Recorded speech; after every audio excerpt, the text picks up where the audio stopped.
안녕하세요. 오늘은 민간건설 아파트 분양에서 당첨자를 선정할 때 적용하는 청약 가점제에 대해 알아보겠습니다.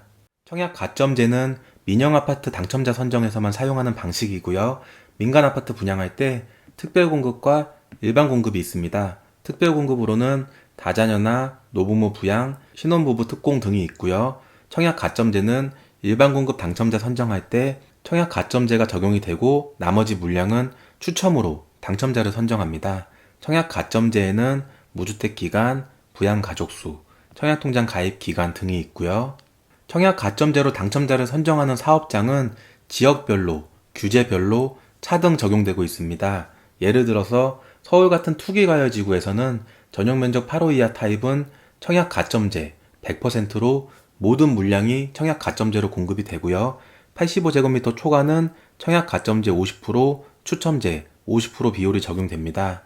마찬가지로 청약 과열 지역에서는 청약 가점제 75%, 추첨제 25% 비율로 8호 이하 제곱미터 타입에 적용이 되고요. 8호 초과는 청약 가점제 30%, 추첨제 50% 비율이 적용됩니다. 수도권 공공택지 지구에서는 청약 가점제 100% 적용되는 거 보실 수 있고요. 85제곱미터 초과 타입은 가점제 50% 이하, 추첨제 50% 이상입니다. 여기 보시는 이하, 이상은 해당 지자체장이 일정 비율 조정은 가능하고요. 비규제 지역도 마찬가지로 전용면적 8호 이하 타입은 가점제가 40% 이하로 되어 있죠. 청약 가점제 비율을 40% 또는 35%, 30%만 적용할 수도 있습니다. 그리고 추첨제는 60% 이상으로 규정되어 있고요. 85제곱미터 초과 타입은 추첨제 100%로 비규제 지역에서는 당첨자를 선정하고 있습니다. 지금 말씀드린 내용은 민간 아파트 분양할 때 청약 가점제가 지역에 따라서 다르게 적용되는 비율이고요. 청약 가점제는 총 84점으로 구성되어 있습니다. 이 중에서 무주택 기간이 0에서 32점, 부양 가족수 5점부터 35점, 청약통장 가입 기간 1점에서 17점 받을 수 있고요. 여기 보시면 무주택 기간은 1년에서 15년 이상, 부양 가족은 6명 이상이면 만점이고요. 청약통장 가입 기간도 6개월 미만부터 15년 이상이면 만점 17점 받을 수 있습니다. 청약 가점제 항목에 대해서 하나씩 알아보겠습니다. 첫 번째로는 무주택 기간 총 32점이 배점되어 있고요. 15년 이상이 만점이죠. 무주택 기간 같은 경우에는 기존에 내가 주택을 소유한 적이 있냐 없냐에 따라 달라집니다. 주택을 소유한 적이 없는 경우에는 청약 신청자가 만 30세 이전에 결혼을 했으면 혼인신고일부터 입주자 모집 공고일까지가 무주택 기간입니다. 그리고 결혼을 안 하신 분들은 만 30세부터 청약 가점제에서는 무주택 기간을 계산하고 있고요. 다음으로는 주택을 소유한 적이 있는 경우인데요. 만 30세 이전에 결혼을 했으면 집을 판 날 또는 혼인신고일 중에서 더 늦은 날이 무주택 기간 계산의 기준일이 됩니다. 그래서 마찬가지로 입주자 모집 공고일까지 집이 없었던 기간을 계산하면 되고요. 결혼을 안 하신 분들은 기존에 소유했던 집을 팔고 무주택이 된 날부터 모집 공고일까지 무주택 기간을 계산하게 됩니다. 다음으로는 부양가족인데요.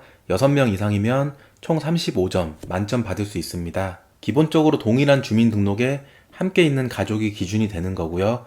배우자 같은 경우에는 무조건 부양가족으로 인정이 되고, 배우자는 같은 주민등록에 있지 않고 세대가 분리된 배우자도 내 부양가족으로 인정받을 수 있습니다. 부부는 무조건 하나로 보고 있고요. 부모님 같은 경우에는 부양가족 여부가 세모입니다. 우선 부모님을 부양가족으로 인정받으려면 해당 자녀가 세대주여야 되고요. 부모님은 3년 이상 같은 주민등록에 있어야 부양가족으로 인정받을 수 있고요. 여기에 부모님 두 분 모두 주택을 소유하지 않았어야 돼요. 부모님 두 분 중에 한 분이라도 집을 소유하고 있으면 두 분 모두 부양가족 점수 받을 수 없고요. 배우자의 부모님도 똑같이 포함이 됩니다. 직계 비속 자녀 같은 경우에는 나이에 따라 조금 달라집니다.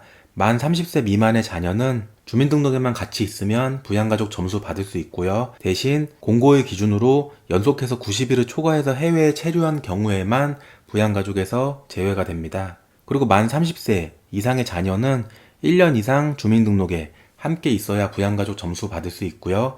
공고일을 기준으로 최근 1년 사이에 90일을 연속해서 해외에 체류한 사실이 있으면 부양가족에서 제외됩니다.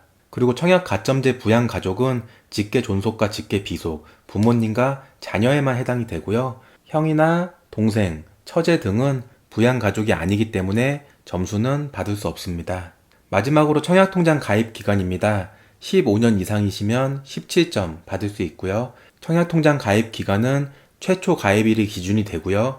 현재 한 명당 하나의 통장만 가입할 수 있고요. 주택 청약 종합 저축만 신규 가입이 허용이 되고 있습니다. 기존의 청약 저축이나 청약 부금, 청약 예금은 현재 신규 가입이 불가능하고요. 주택 청약 종합 저축은 만 19세 미만, 태어나자마자 미성년일 때 가입할 수 있는데요. 대신 가입 기간은 성년을 기준으로 최대 2년만 인정되고 있습니다. 그래서 만약에 내가 3살 때, 5살 때 가입을 했어도 그때부터 10년 이상 통장 가입 기간이 쌓이는 건 아니고요. 만 19세가 된 시점을 기준으로 최대 2년까지만 통장 가입 기간 인정받을 수 있고 그 이후로 계속 관리를 하셔야 15년 이상이 되셔갖고 청약통장 가입 기간 만점 받을 수 있습니다. 이상으로 무주택 기간, 부양 가족수, 청약통장 가입 기간 등으로 구성된 청약 가점제에 대해 알아봤고요. 오늘 영상 도움 되셨으면 구독, 좋아요 부탁드릴게요. 감사합니다.